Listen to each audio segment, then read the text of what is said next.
Hey guys, in this video I'm going to be showing you how to clean your mechanical keyboard. This works on pre-built keyboards like mine and also on custom built keyboards. But before we start, make sure to go down below and click the subscribe button. This really helps me out and only takes about 2 seconds out of your day. If you're wondering, I have an AM Pro 2 with Gatoron red switches, and I'll leave a link below where you can get this keyboard. But before we get into it, let's do a little sound test.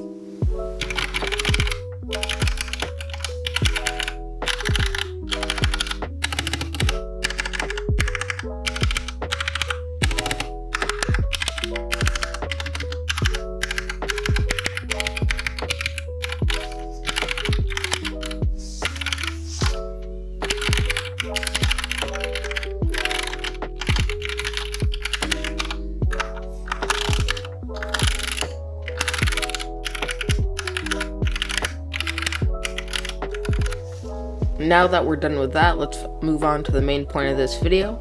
The first thing you're going to need to do is remove all the keycaps off of your keyboard.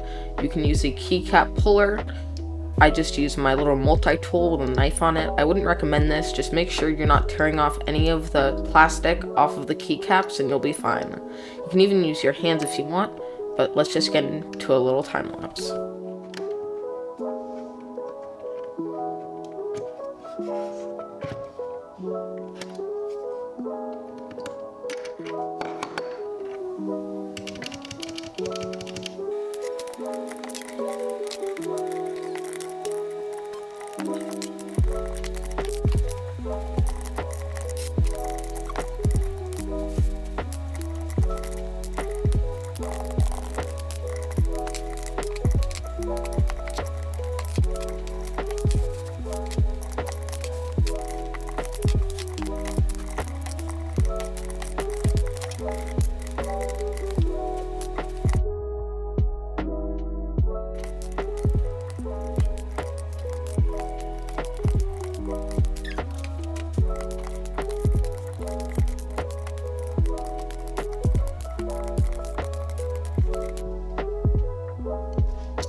Now that you're done, you're going to want to make sure you want to unplug your keyboard, and then as you can see, there's a lot of just dirt, grime, and hair in there.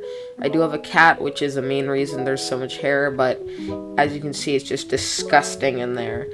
There's so much stuff, and if dirt gets in your switches, it can sound bad and feel bad, so this is the main reason we're doing this video.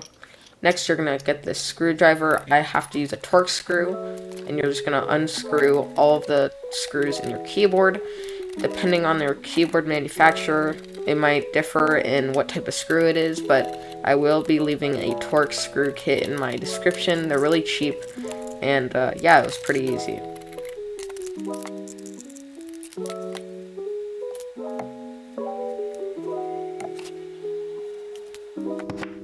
Now that you're done, you're going to gently get this board off by using gravity to your advantage. And sometimes there will be a clip right here that you have to unclip. And once you've done that, you're just board free, which will make it a lot easier to clean.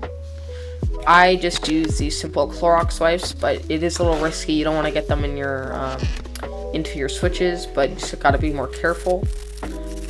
First, I wiped down my case. You can also use a compressed air. It'll make it a lot easier, but I just used these Clorox wipes and wiped everything down.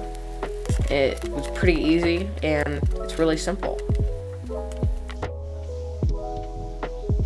And as you can see, there's so much stuff that went onto my desk after this that just fell off. There was even more on the Clorox wipes, but that's just a little example, so I just wiped it off.